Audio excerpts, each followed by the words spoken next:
जंतर मंतर पे बैठी थी, प्रियंका गांधी जी वहां पे बड़ी बहन के नाते आई थी और जो हिम्मत और हौसला हमें देने का काम किया था, मैं उनको शब्दों में ना बयां कर सकती हूँ, ना उस दर्द को मैं छुपा सकती थी। वो दर्द जब हमने दीदी को बताया, उनका जो एक हाथ था जो हमारे सिर के ऊपर उस दिन टिका था, आज भी वो हाथ की ताकत को मैं अपने ऊपर महसूस कर सकती हूँ।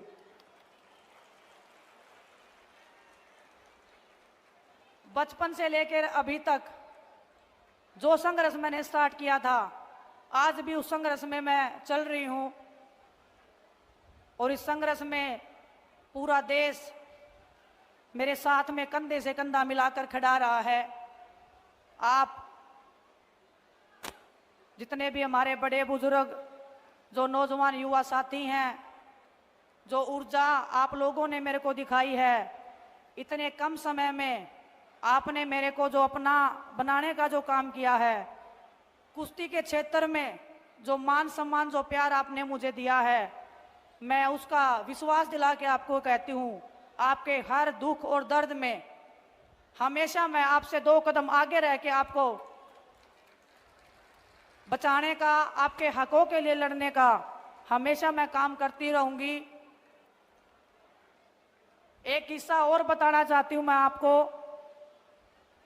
यहाँ पे बड़े भाई दीपेंद्र सिंह हुड्डा जी भी बैठे हैं।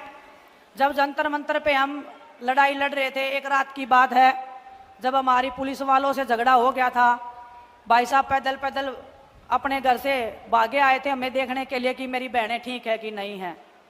तो जब ऐसा भाई और ऐसी बहनें जब आपकी इस बेटी के साथ में हैं, तो मुझे लगता है कि जुलाना को नई ऊंचाइयों पर पहुंचाने से कोई रोक नहीं सकता है।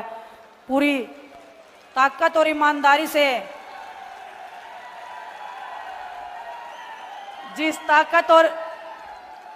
ताकत और सच्चाई और ईमानदारी से मैंने कुश्ती के क्षेत्र में नाम किया है, आप बड़े बुजुर्गों के आशीर्वाद के बिना ना तो वो लड़ाई कभी पूरी हुई थी, ना ये लड़ाई कभी पूरी हो सकती है। तो आप सबसे मैं आशा और उम्मीद करती हूँ और आपको विश्वास भी दिलाती हूँ कि आप मुझे जितना प्यार दोगे उससे मैं 1000 गुना वापस प्यार आपको लौटाने का विश्वास दिला सकती हूँ, भरोसा दिला सकती हूँ। किसानों, जवानों, पहलवानों का प्रदेश है। यहाँ आकर बहुत खुशी होती है, बहुत गर्व, आना जाना काफी हो जाता है। मेरे बच्चे गुड़गांव में पढ़े, मेरा अपना भी अनुभव है आपके प्रदेश का। मेरी बहनें बैठी हैं।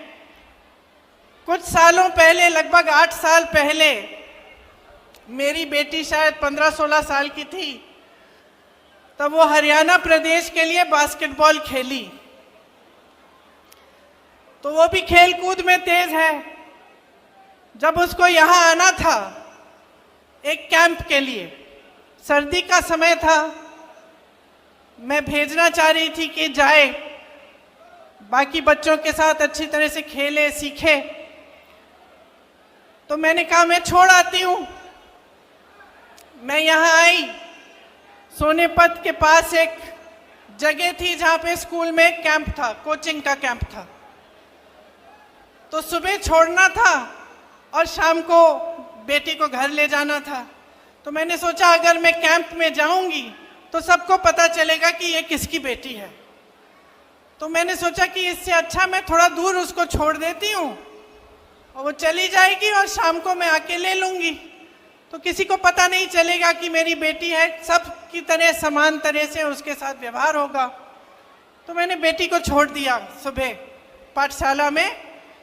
यहाँ सोनेपत के पास एक सरकारी पाठशाला थी शायद, और मैंने सुरक्षा कर्मियों को कहा कि अपनी गाड़ी हम किसी खेत के पास लगा देते हैं, गाड़ी में रुक जाएंगे पूरे दिन।